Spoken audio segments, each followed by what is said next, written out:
Hello everyone, it's past 8 o'clock and welcome to another episode of Salt of the Earth, a program by Catholic Syro-Malabar Eparchy of Great Britain. We have been bringing you Life of Saints every week and we have been receiving hundreds of responses after every episode. And we really thank you for that. The regular viewers might be familiar with the program structure, but now for the new viewers, here is how the program is arranged.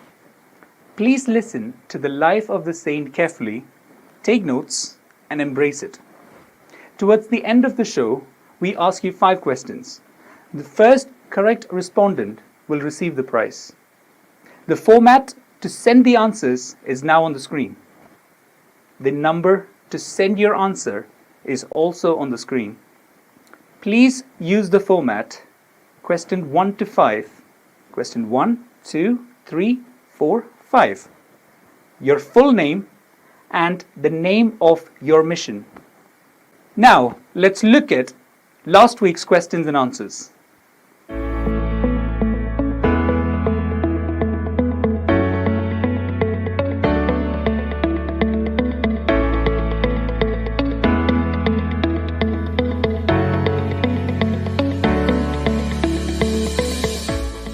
Here we declare the winner from last week, and the winner is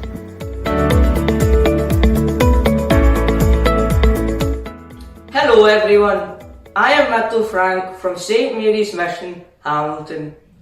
In Jeremiah chapter 29 verses 11 it says, "For I know the plans I have for you, declares the Lord, plans to prosper you and not to harm you, plans to give you hope and a future." As we are in a pandemic, an unprecedented time, which has dramatically changed our lives, let us follow the lives of saints as a role model to be kind, compassionate and caring towards those who are in need and to be a living Christ to others. This program has inspired me and I encourage everyone to take part in it, and I thank the Media Commission of Catholic Syro-Malabar Eparchy of Great Britain for their hard work and dedication. Thank you. My dear brothers and sisters, today we are introducing a new saint, Saint Dominic. Saint Dominic was born in Calaruga, Spain in 1170. His parents were members of the Spanish nobility and related to the ruling family. According to one legend, his mother made a pilgrimage to an abbey at Silos. Legend says there were many signs of the great child she would bear. It is known that Dominic was educated in Palencia and he concentrated on theology and arts. He spent 6 years studying theology and 4 the arts. He was widely acclaimed as an exemplary student by his professors. In 1191, a famine left many people desolate and homeless across Spain. Dominic sold everything he had, including his furniture and clothes, and bought food for the poor. When he sold his manuscripts required for study, he replied, "Would you have me study from these dead skins when people are dying of hunger?" On 2 other occasions, Dominic attempted to sell himself into slavery to the Moors to obtain the freedom of slaves.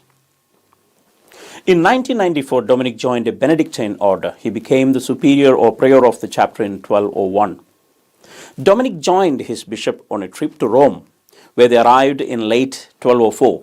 The reason for this trip was that Bishop Diego wanted to resign his office to pursue a new mission, the conversion of unbelievers. Pope Innocent III did not wish the pair to travel to a distant land filled with unbelievers. Instead, the pair were asked to go to southern France to convert heretics back to the true faith. When Dominic debated the heretics, they could not defend themselves. Naturally, there is no defense against the truth. Many heretics threatened Dominic with violence. Despite the threats, Dominic traveled throughout the region, preaching and converting many back to Catholic Christian faith and practice. Dominic recognized the need for a physical institution in southern France to preserve the gains he had made. The nobility needed a place to educate their children, and Catholic women needed a safe place away from hostile heretics. Dominic established a convent in 1206 which would become the first Dominican house. Bishop Diego and Dominic established their headquarters there. The monastery remains to this day as the Notre Dame de Proile Monastery. Dominic became famous as a result of his mercy and his work. Several other prominent religious figures of the time petitioned for Dominic to be made bishop. He refused at least 3 attempts at promotion, saying he would rather run away with nothing than become a bishop. Dominic remained steadfast to his mission to establish an order dedicated to promoting morality and the expulsion of heresy. In July 1215, Dominic was granted permission to form his own religious order for this purpose. He was joined by 6 followers. The group followed a rule of life which included a strict routine of discipline, including prayer and penance. They also established a system of education. They often traveled the countryside to preach. His order was confirmed on 22nd December 1216, and in 1217, Pope Honorius III dubbed Dominic and his followers the Order of Preachers. In the summer of 1217, Dominic decided it was time to send his followers out to grow the order. New members began to appear in great numbers across the continent.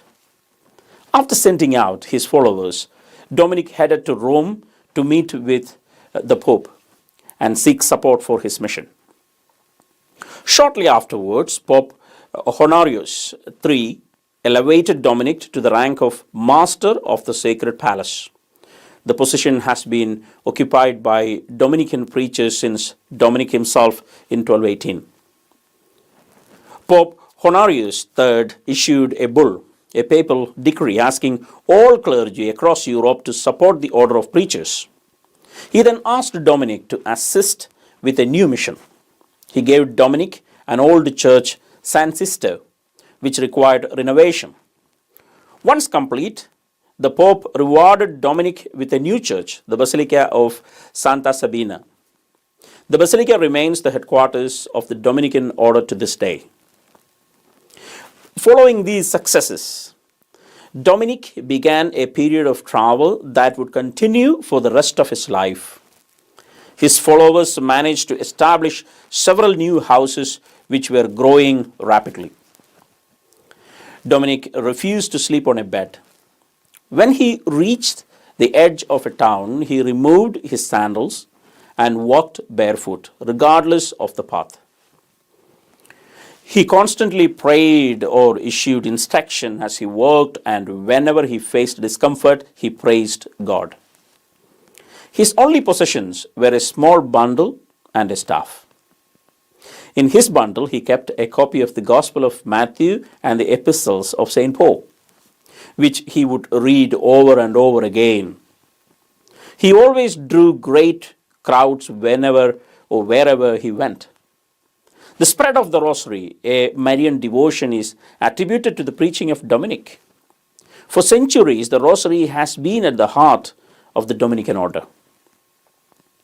In July of 1221, Dominic took ill with a fever. He asked to be laid on the ground, still refusing a bed.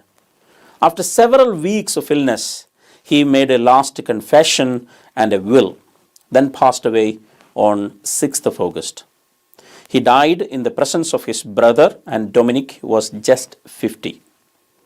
Pope Gregory IX canonized St. Dominic on July 13th, 1234, and his feast day is August 8th. Saint Dominic is the patron saint of astronomers, the Dominican Republic, and the innocent who are falsely accused of crimes. He is commonly depicted in icons with a dog or lilies holding a book. His hair always appears cut with a tonsure. Now it is time for us to find out what we have in the mystery box. Today we have a rosary, and it is too obvious because the Marian devotion of rosary is believed to have been started by Saint Dominic, and it is attributed to him. So rosary is one of the form of prayers that the Catholics use around the world. At least one rosary is there in every Catholic household. And people know the power and the intercession of the Mother Mary provides to each and every faithful who devotedly say the prayer of rosary. And rosary has become a routine prayer for almost all Christians, all Catholics around the world. So let us also hold on to this rosary and ask the intercession of Mother Mary, and ask her intercession to help us in our way towards God, towards the truth, the light, Jesus Christ. Amen. The first question: in which year was Saint Dominic born?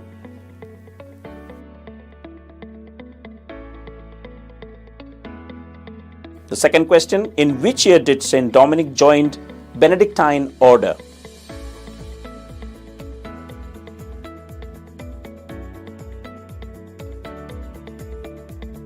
Third question is fill in the blanks.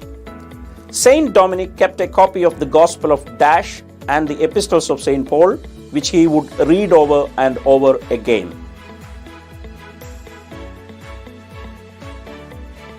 The next question: how old was Saint Dominic when he passed away?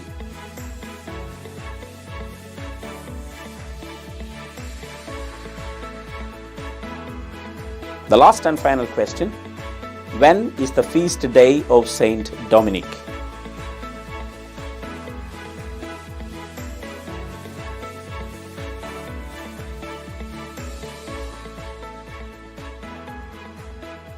We hope you enjoyed today's episode. Stay safe, stay blessed. Thank you.